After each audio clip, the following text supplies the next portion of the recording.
Algunas escenas de este programa han sido representadas, incluyendo la descripción de investigaciones realizadas en la escena del crimen.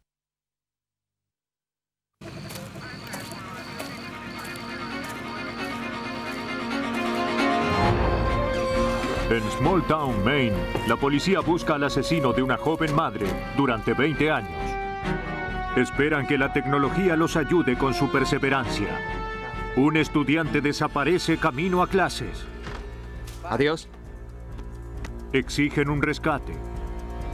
¿Se trata de un secuestro, un juego delictivo o algo más siniestro?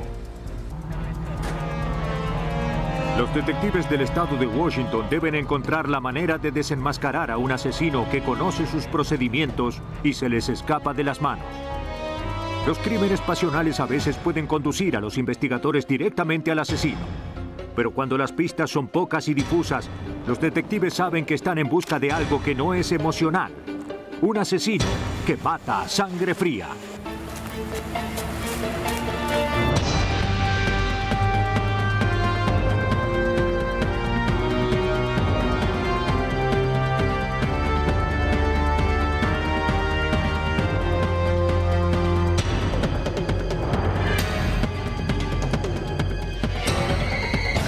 Nuevos detectives. Casos estudiados por la ciencia forense. Hoy presentamos A Sangre Fría. Norris Walk, Maine, 23 de noviembre de 1976.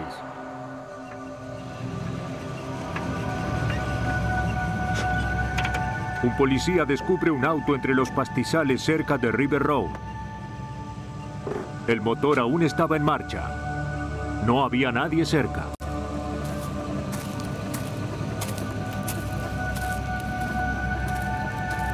El oficial informó sobre el número de la matrícula. Le comunicaron que el auto había sido denunciado como desaparecido por su dueño, Bogdan Stevens. Stevens dijo que le había prestado el auto a su novia esa misma noche para hacer unas compras, pero nunca había regresado.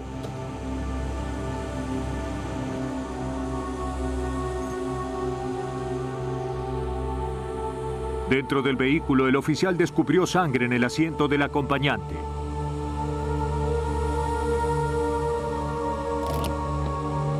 Bogdan Stevens fue llamado para que acudiera al lugar.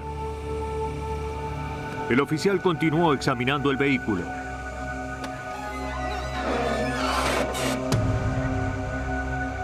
Dentro del maletero descubrió el cuerpo de una mujer cubierto parcialmente con una chaqueta. Solo llevaba puesto un par de calcetines. Las investigaciones de homicidios en zonas rurales están a cargo de la policía estatal. Después de ser notificados, los investigadores comenzaron a buscar pruebas en la zona.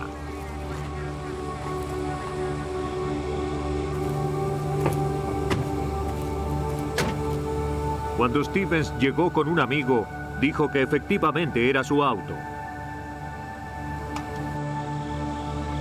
Su amigo tuvo que identificar a la víctima del maletero. Se trataba de la novia de Stevens, Janet Baxter, de 30 años. Como Stevens estaba perturbado, se le permitió dejar el lugar. El detective de la Policía Estatal de Maine, Chick Love, continuó con la investigación. En el auto encontramos los comestibles que ella había comprado esa noche en la tienda. Encontramos también el recibo de compra, y eso fue lo que nos indicó en qué almacén estuvo y en qué momento. La autopsia reveló que a Janet Baxter le habían disparado en la cabeza y en el pecho con un arma calibre 22. También había sido violada. Se tomaron muestras biológicas de su cuerpo para ser analizadas en unos cristales conocidos como portaobjetos. Las balas y los portaobjetos fueron llevados al laboratorio forense para ser analizados. El auto que había conducido Janet también fue sometido a numerosas pruebas.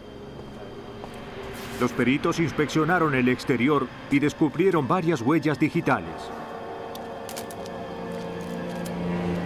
Un cabello fue extraído del maletero. Los posteriores análisis determinaron que no era de Janet Baxter. Esperando encontrar testigos, los detectives comenzaron a cubrir la zona cercana a River Road. Una residente, Clarice Merrill, dijo haber visto algo extraño la noche anterior. Cuando conducía hacia su casa, Merrill vio 2 vehículos estacionados fuera del camino en el mismo lugar en que fue encontrado el cuerpo de Janet Baxter. Uno de los autos era un Volkswagen amarillo. Merrill creía que el otro auto era un Ford LTD. En su interior vio a un hombre y a una mujer. La mujer parecía estar dormida. Merrill ayudó a dibujar un identikit del hombre del Ford LTD mientras la policía se esforzaba por localizar el auto amarillo. Gracias. En la mayoría de los homicidios, los cónyuges y allegados siempre son considerados como sospechosos. El novio de la víctima, Bogan Stevens, fue interrogado detalladamente al día siguiente. Accedió a someterse a una prueba poligráfica. Le dijo a la policía que Janet Baxter trabajaba como enfermera y que recientemente se había divorciado en malos términos. No, cariño, regresa a la cama. Ella tenía la custodia de su hija Julie. Déjame ayudarte con eso. Alrededor de las 9:30, Janet decidió ir a la tienda. Como el auto de Stevens estaba bloqueando la salida, él le dio sus llaves. ¿Por qué no te llevas el mío? De acuerdo. Bien. Janet le dijo que volvería en unos minutos. Alrededor de la medianoche, llamé a la policía. Cuando ella no llegó, él llamó a la policía. El polígrafo indicó que Stevens decía la verdad. Los detectives también interrogaron al ex esposo de Baxter. Detective Chicklov, investigamos un homicidio. Pero él tenía una sólida coartada y fue descartado como sospechoso. Estaba trabajando. Los investigadores continuaron registrando la zona en busca de un Volkswagen amarillo. Buenas tardes. Detective Chicklov, quisiera hacerle algunas preguntas. Un residente local, Galen Lessard, tenía un auto parecido. Mire, oficial, yo no tengo nada que ver. Cuando le preguntaron, no cooperó y se negó a ser interrogado. Tienen a la persona equivocada. Deben buscar en otro lugar. Adiós. Los investigadores revisaron los antecedentes de Lessard. Aunque nada en sus antecedentes indicaba que era capaz de matar a alguien, los investigadores descubrieron que tenía amigos en el pueblo. Sus antecedentes contaban una historia diferente. Uno había sido sospechoso de matar a un colega hacía 5 años. Otro se parecía levemente al identikit que Merrill le había ayudado a hacer a la policía. Pero ninguno de estos hombres quería hablar con las autoridades. La investigación amenazaba con detenerse. El 28 de noviembre, casi una semana después del asesinato, un oficial vio un auto blanco estacionado exactamente en el mismo lugar donde había sido encontrado el cuerpo de Janet Baxter. El hombre estaba fuera del auto. Parecía estar buscando algo. El oficial anotó la matrícula y se marchó. Los investigadores revisaron la matrícula y descubrieron que el auto le pertenecía a un hombre llamado Albert Cochran. Sus antecedentes revelaron que Cochran había estado en la prisión de Illinois tras declararse culpable del asesinato de su esposa en 1964. A pesar de haber recibido una sentencia de 50 a 75 años, salió bajo palabra tras 12 años. En 1976, su libertad condicional fue trasladada al mismo pueblo de Maine donde Janet Baxter vivía. Cochran fue llamado para ser interrogado. Declaró que la noche del asesinato estaba fumando marihuana y bebiendo con 3 desconocidos en el estacionamiento de una taberna local. Lo invitaron a una fiesta, pero no quería dejar su auto cerca de la taberna, así que lo llevó al estacionamiento de un supermercado, al mismo que Janet Baxter había ido la noche en que fue asesinada. Cochran dijo que se subió al auto de uno de los desconocidos, pero lo hizo detenerse y se bajó porque le parecía sospechoso. Dijo que luego caminó varios kilómetros hasta la casa de su hermano en Norwich Walk. En el camino, dijo que vio a la policía en la zona cercana a River Road. Necesito un poco de su cabello. Aunque se negó a una prueba poligráfica, los investigadores le tomaron muestras de su cabello y huellas dactilares para compararlas con las pruebas recogidas anteriormente. Relájese.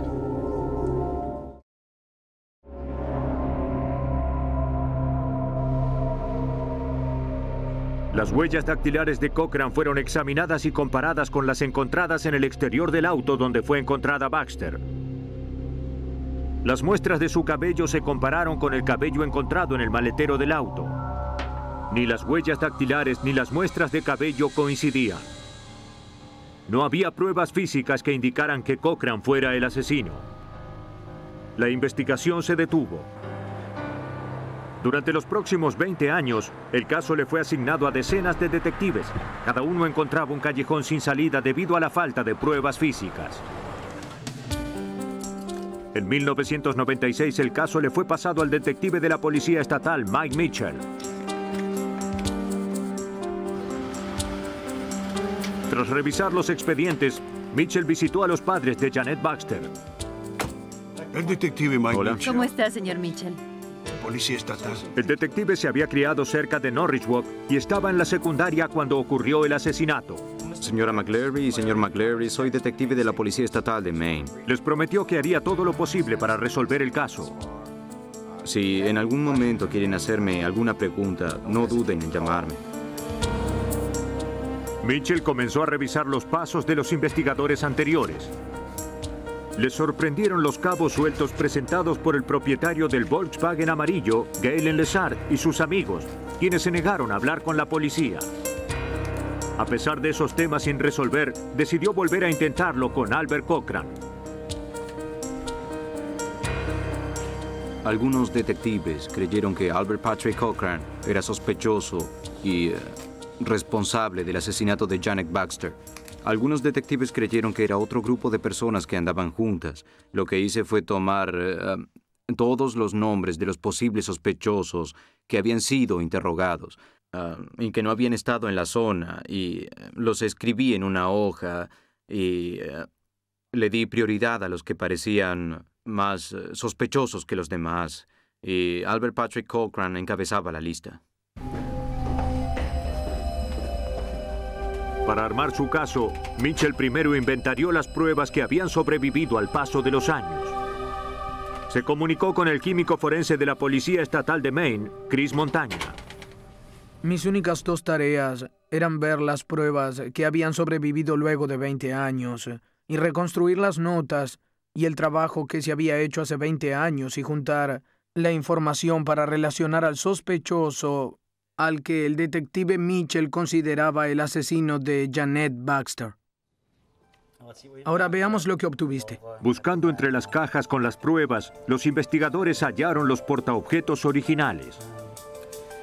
Uno parecía vacío, pero se pensó que probablemente contenía restos de las muestras biológicas tomadas del cuerpo de la víctima. Si la muestra estaba intacta, podría ser posible extraer el ADN, una técnica que no existía hacía 20 años. Bajo el microscopio, el portaobjetos sorprendió a todos, revelando la presencia de la muestra biológica obtenida de Janet Baxter. Ambos contenían esperma. Wow, los veo. Ahora los investigadores debían obtener una muestra de ADN de Cochran. No tuvieron que ir muy lejos para encontrar lo que buscaban. La muestra del cabello de Cochran recogida en 1976 también estaba archivada.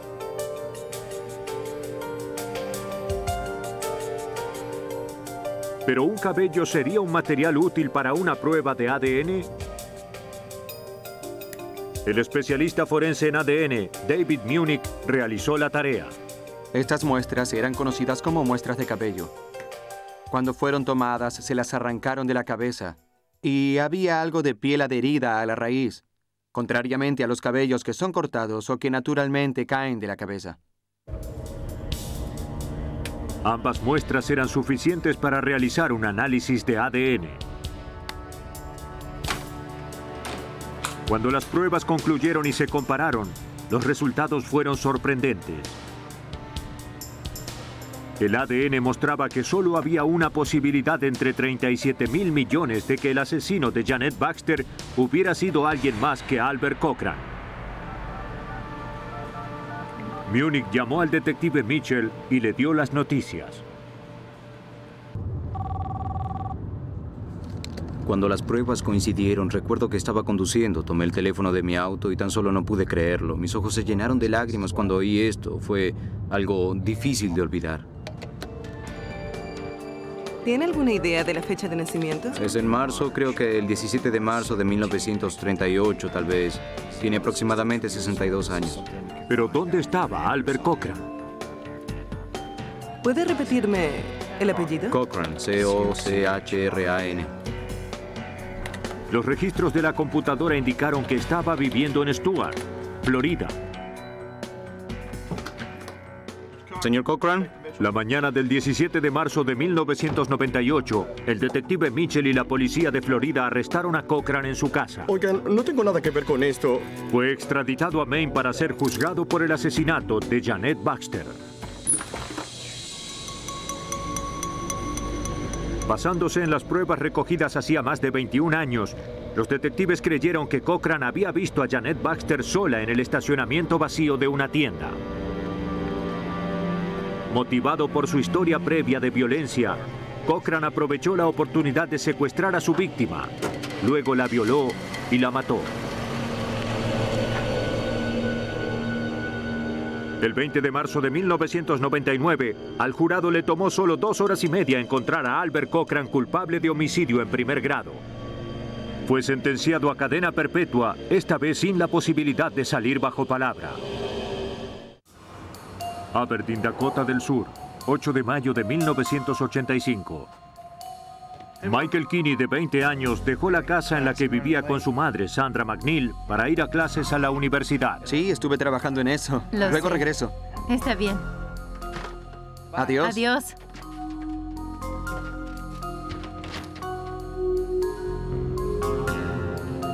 Cuando Michael no regresó a la mañana siguiente, su madre se preocupó. Decidió buscar a su hijo. Cerca de la casa encontró el auto de Michael estacionado junto al camino.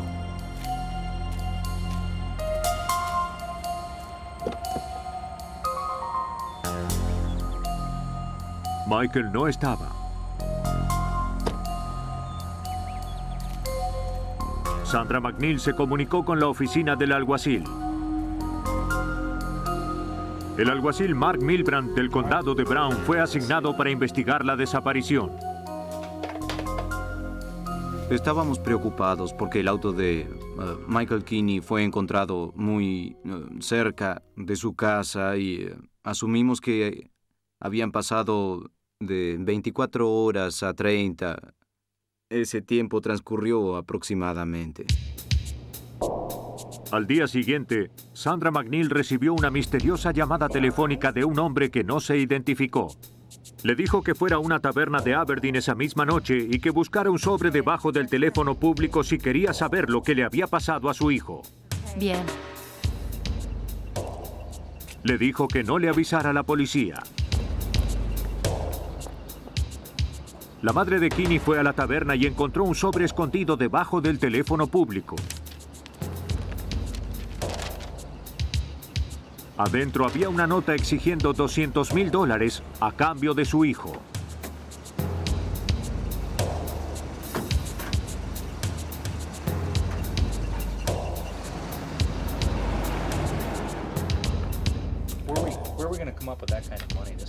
A pesar de la advertencia del secuestrador, Sandra McNeil le entregó la nota a los investigadores para que buscaran pistas. El oficial del Departamento de Homicidios de Dakota del Sur, Doug Lake, fue llamado para ayudar en la investigación. Su prioridad era encargarse de las dificultades de obtener el dinero. El dinero del rescate era de la madre de la víctima. Fue un día viernes, luego de que el banco había cerrado y los oficiales, los investigadores, fueron a distintos bancos de la ciudad y recogieron todo el dinero que pudieron. 3 días después de la desaparición de su hijo, la madre de Michael Kinney recibió una segunda llamada telefónica.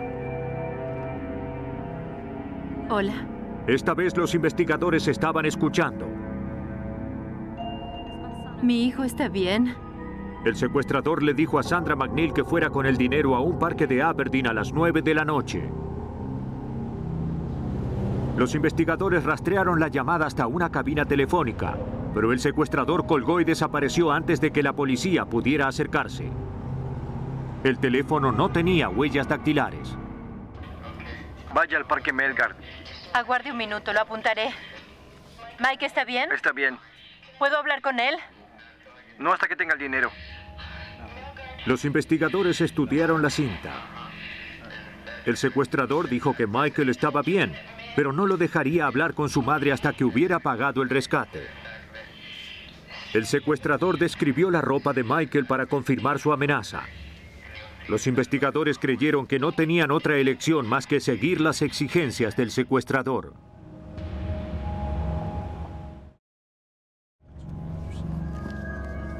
El dinero para el rescate se colocó en fajos dentro de una maleta.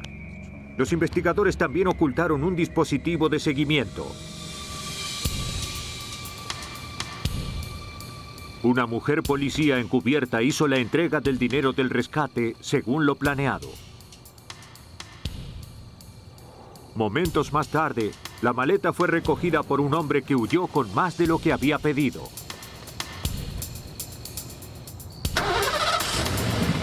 La policía lo siguió rápidamente.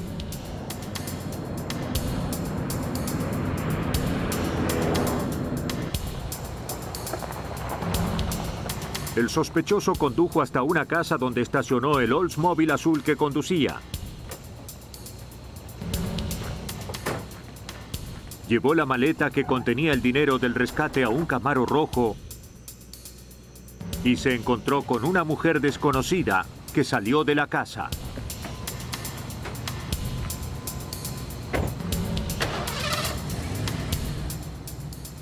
Guiados por el mecanismo de seguimiento que se hallaba en la maleta, los oficiales siguieron a los sospechosos a través de la frontera con Minnesota. ¡Ay, ustedes dos! ¡Las manos en alto! A la entrada de Minnesota, una barricada evitó que se fugaran. ¡Salgan del auto muy lentamente con las manos en alto! Les ordenaron salir del auto y los arrestaron.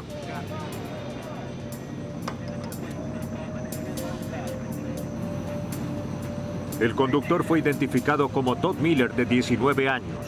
La acompañante era su hermana, de 17 años.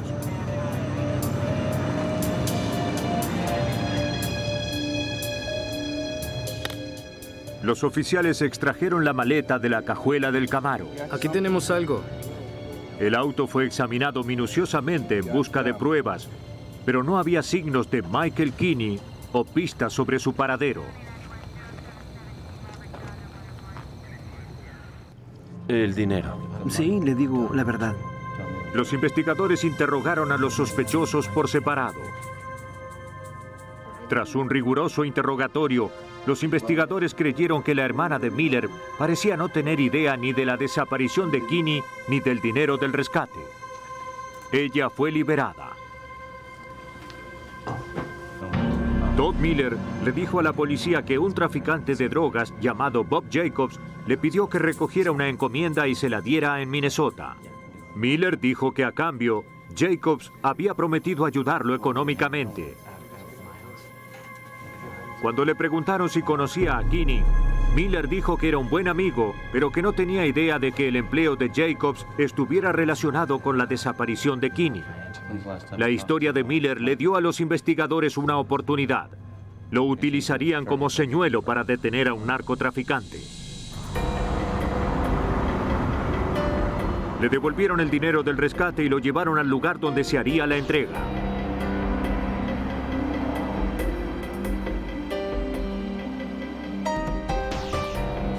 Jacobs nunca apareció.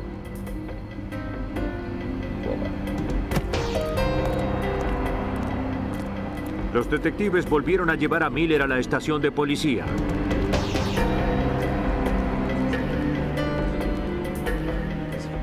Al día siguiente, Miller admitió que la historia sobre Jacobs era una mentira. El secuestro había sido un fraude. Asegurando que había sido idea de Michael Kinney, Miller explicó que había ayudado a preparar el plan. Miller dijo que era amigo de Kinney desde la escuela secundaria. Alegó que Kinney tenía problemas con las drogas y que quería mudarse a Canadá. Miller declaró que accedió a fingir un secuestro para ayudar a Kinney económicamente para que así pudiera mudarse. Los detectives sometieron a Miller a una prueba intensiva con un polígrafo. Solo dígame si lastimó a Michael Kinney. Los resultados parecían demostrar que lo que había dicho era cierto. ¿Su nombre es Todd Miller? Sí. Eso significaba que Michael Kinney estaba vivo y escapando. Se consiguió una orden para arrestarlo. Los detectives interrogaron a la novia de Kinney. Ella les dijo que había estado con Michael la noche anterior a que desapareciera. Él la había dejado en su casa luego de haber salido a comer una pizza y tomar un refresco. Ella no lo había visto ni había sabido de él desde entonces. Semanas más tarde, un granjero de Aberdeen descubrió algo estremecedor. Tras notar un hedor que provenía de un galpón abandonado en su propiedad, entró al lugar.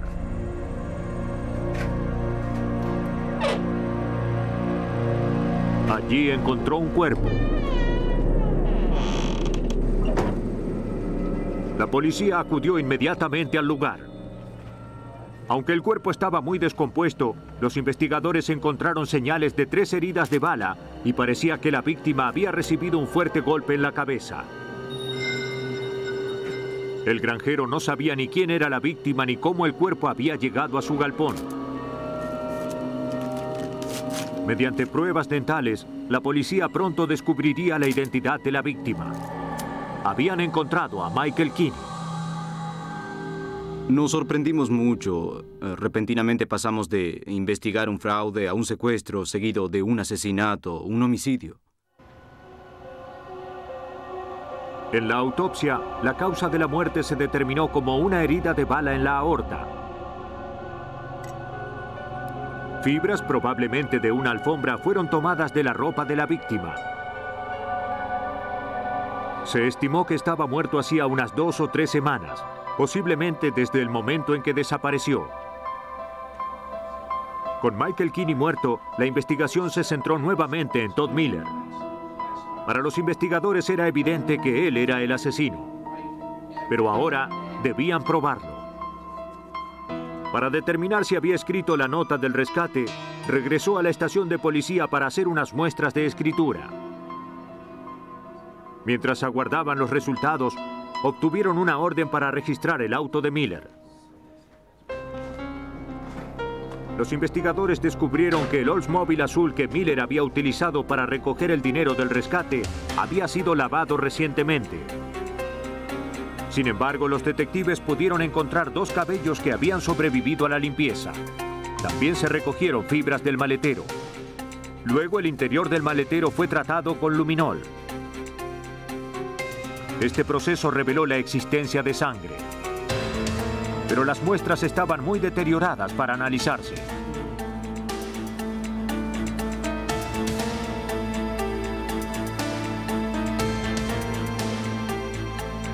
Las muestras se enviaron al analista del laboratorio de homicidios, Rex Reese, para ser comparadas. Reese comparó las fibras obtenidas de la ropa de Kinney con las extraídas del maletero del vehículo de Miller. Había una combinación de fibras que constituían el cobertor del maletero. Había fibras sueltas en la parte metálica o base y en el fondo del maletero. Estas eran rayón negro, sintéticas, fibras textiles que comprendían el cobertor. En la ropa del señor Kinney había varias de estas mismas fibras negras. Aunque las pruebas lo incriminaban, eran solo pruebas circunstanciales. Los investigadores necesitaban pruebas físicas que aseguraran que Michael Kinney había estado en el maletero del auto de Miller. Reese luego comparó los 2 cabellos extraídos del maletero del Oldsmobile con los tomados de la cabeza de Kinney durante la autopsia. Pero Reese solo pudo hacer una comparación general. Los cabellos recogidos del maletero estaban muy dañados para hacer un análisis concluyente. Los cabellos estaban muy dañados cerca de la raíz o cerca del cuero cabelludo, así que no pudimos ver la estructura de las raíces, pero tenían unas características de cabello humano muy similares a las del señor Kinney. El análisis de Reese ayudó a los investigadores a construir el caso. Pero aún no era suficiente. Los expertos estudiaron cuidadosamente la escritura de Miller. Las características únicas presentes en la nota del rescate coincidían con la muestra de Miller. Señor Miller. Sí. A pesar de su objeción, Miller fue arrestado y acusado de homicidio en primer grado. Los detectives determinaron que Miller quería ayudar a su padre a salir de sus problemas económicos. Acudió a la persona a quien llamaba su amigo.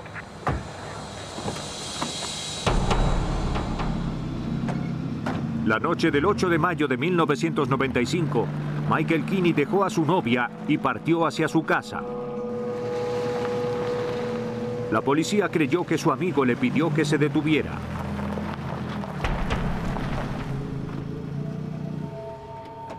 Hola, Todd. ¿Cómo estás, Michael? Completamente ignorante de lo que le iba a suceder, Kinney fue un blanco fácil para la violencia a sangre fría que Miller había planeado. ¿Qué haces con ese revólver? Tras golpear a Kinney en la cabeza, Miller lo cargó en el maletero de su auto y se fue rápidamente del lugar.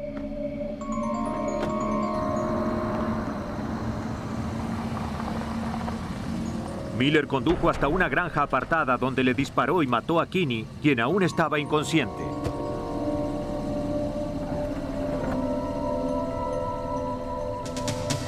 Para cubrir sus huellas, Miller ocultó el cuerpo en un galpón abandonado. Luego regresó a su casa y puso en marcha su plan para extorsionar a la madre de Kinney. En el juicio, Todd Miller fue hallado culpable de homicidio en primer grado, secuestro, posesión de dinero del rescate y falsificación. Recibió 2 cadenas perpetuas más 20 años de prisión. En una comunidad cercana a Preston, Washington, otro caso de una persona desaparecida terminaría en una muerte.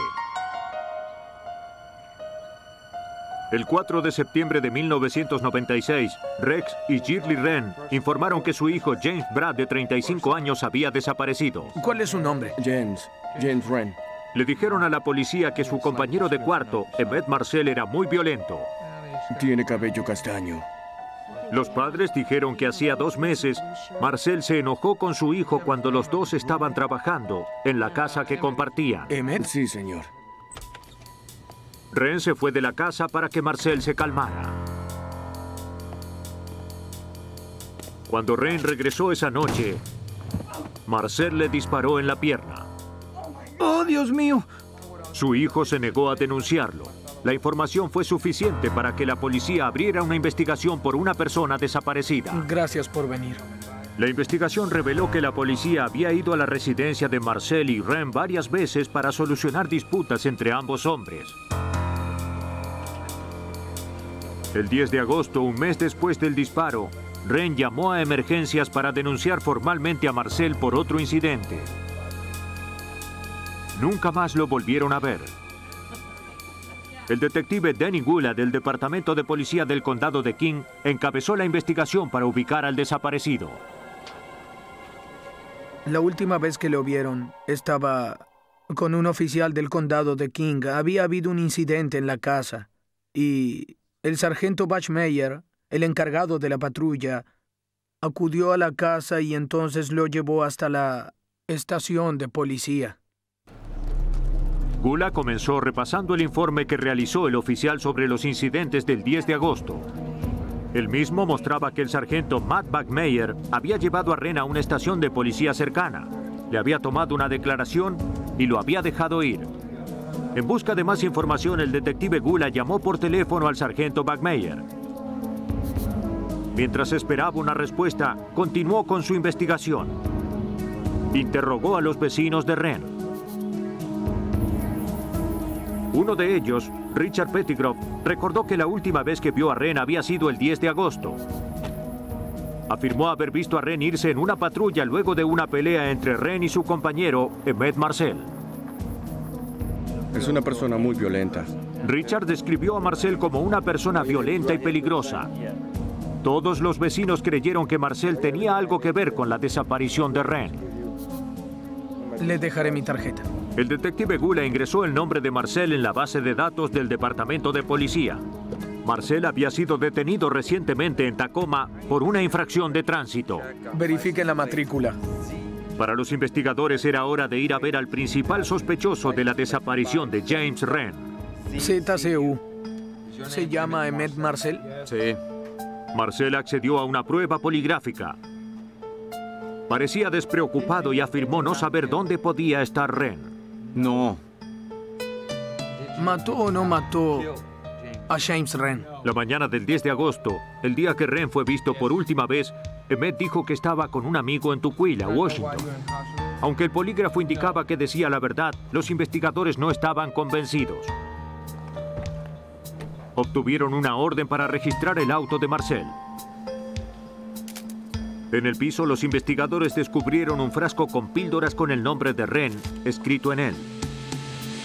También hallaron un martillo con una sustancia marrón rojiza.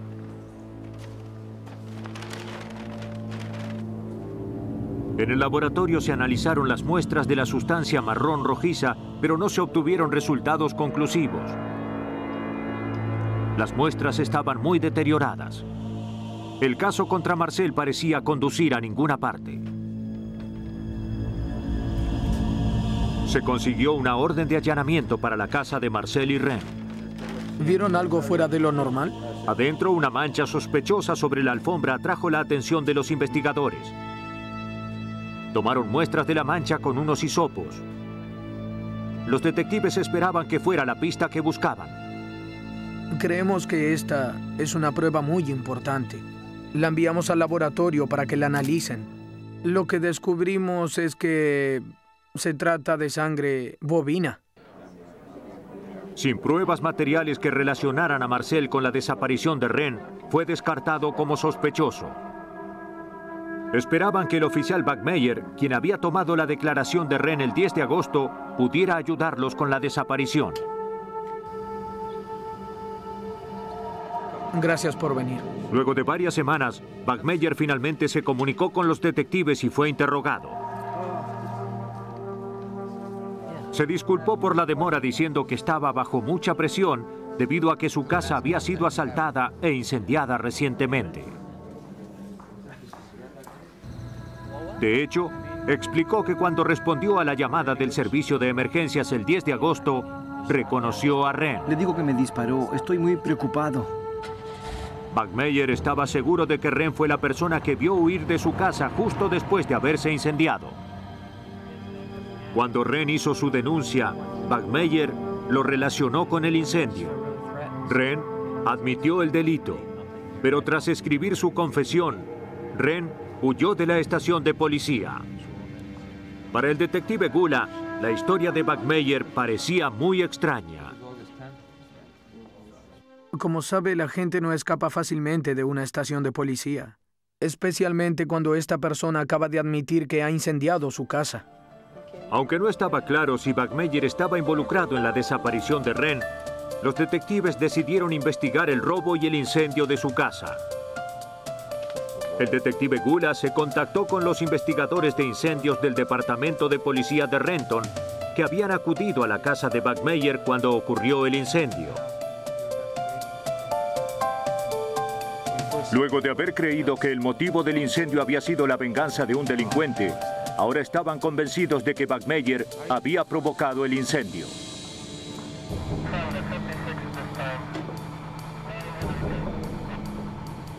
El incendiario había colocado bengalas dentro de unos recipientes plásticos para comenzar el incendio. Un método que le daría al perpetrador mucho tiempo para irse del lugar antes de que comenzara el incendio. La investigación reveló que muchas cosas, incluyendo alhajas, revistas de edición limitada, discos compactos y chaquetas de cuero, habían sido sacadas de la casa antes del incendio y habían sido almacenadas en el garage para evitar que se dañaran. La detective Sue Peters del Departamento del Condado de King también trabajó en la investigación. Básicamente, los detectives de la policía de Renton estaban preocupados y pensaban que Bachmeier posiblemente era un sospechoso porque una de sus vecinas había visto a quien creyó que era el sargento Bachmeier irse en su motocicleta en medio de la noche y luego, unos minutos más tarde, su casa se incendió. Debido a las dudosas circunstancias, la compañía de seguros de Bachmeier se negó a pagarle a menos que se sometiera a una prueba poligráfica, algo que se negó a hacer. Deme su pistola y también entrégueme su placa. Le quitaron la placa y el arma y fue suspendido del departamento. Ahora era el principal sospechoso de la desaparición de Wren. Se obtuvo una copia de la confesión que Wren le había hecho al sargento Bachmeier. En cada página estaba la firma de Wren. La declaración y las firmas, sin embargo, parecían estar escritas con diferentes letras. Pero no era inusual que un investigador escribiera una historia y que el sospechoso la firmara. Para estar seguros, la confesión se le envió a un perito calígrafo. Los peritos determinaron que las firmas al pie de cada página eran las de Wren, mientras que la declaración estaba escrita por Bachmeier. Pero el análisis reveló algo más interesante. Aunque toda la declaración estaba escrita con el mismo color de tinta, otro tipo de tinta había sido utilizado para escribir las dos primeras páginas, las relacionadas con la queja de Wren acerca de Med Marcel. Pero las páginas 3, 4 y 5 estaban escritas con otro bolígrafo. Esas páginas contenían la confesión del incendio y del robo. Para los investigadores, un nuevo cuadro estaba emergiendo. Se obtuvo una orden para registrar la patrulla que el sargento Bachmeier había utilizado la noche del 10 de agosto. Se encontraron pequeñas manchas marrón rojizas en el asiento trasero y en el apoyabrazos de la patrulla. Se quitó el tapizado del asiento trasero. Los investigadores se sorprendieron al descubrir una mancha mucho más grande en la goma espuma. Parecía una gran cantidad de sustancia que había filtrado a través del tapizado hacia el interior del asiento. Se llevaron muestras de ambas manchas al laboratorio. Todas dieron positivas en cuanto a sangre humana. Cuando lo confrontaron con las pruebas, Bachmeier dijo que Wren había tenido una hemorragia nasal en la patrulla. Video policial. La policía no le creyó. Los peritos idearon un sistema para determinar la cantidad de sangre que dejaría una mancha tan grande debajo del asiento de la patrulla. Utilizando diferentes cantidades de sangre humana para cubrir los asientos traseros de patrullas similares, los criminólogos estudiaron el rango de absorción de la goma espuma y la cantidad de sangre necesaria para realizar una mancha del mismo tamaño. Determinaron que se precisaba un mínimo de 200 mililitros o casi una taza de sangre, mucho más de lo producido por una hemorragia nasal. Los peritos debían probar que la sangre de la patrulla provenía de Wren. Pero sin un cuerpo, no tenían muestras para comparar. La química forense Kim Daddy se encargó de solucionar el problema. Sus dos padres biológicos aún vivían y nos dieron muestras de sangre. Nuestra unidad de ADN tomó las muestras de su madre y de su padre biológicos y las comparó con las del asiento del vehículo de Bachmeier. Los análisis de ADN mostraron que la sangre de la patrulla de Bachmeier provenía de un hijo biológico de Rex y Shirley Wren. Aún sin un cuerpo, las pruebas ahora incriminaban al sargento Matt Bachmeier por el homicidio de James Wren. El veterano oficial de policía fue arrestado. Si quedaba alguna duda, fue disipada el 2 de febrero de 1997, a menos de 3 meses de que Bachmeier fuera arrestado.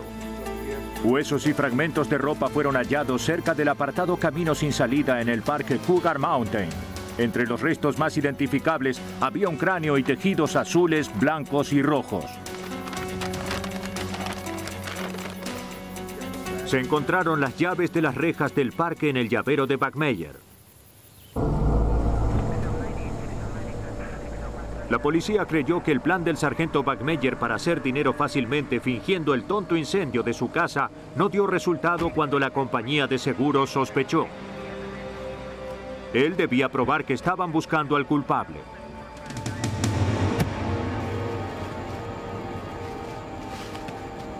Ren se convirtió en una pieza de su diabólico plan.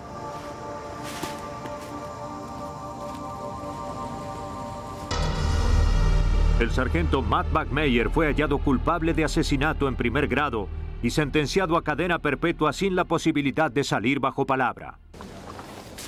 Los asesinos que matan sin remordimiento y cuyos motivos son confusos pueden frustrar los esfuerzos de los detectives para solucionar un caso. Pero una investigación tenaz, sumada a la paciencia y a los métodos científicos de los laboratorios de homicidios que avanzan día a día, pueden dar buenos resultados sin importar con cuánta sangre fría se haya cometido un crimen.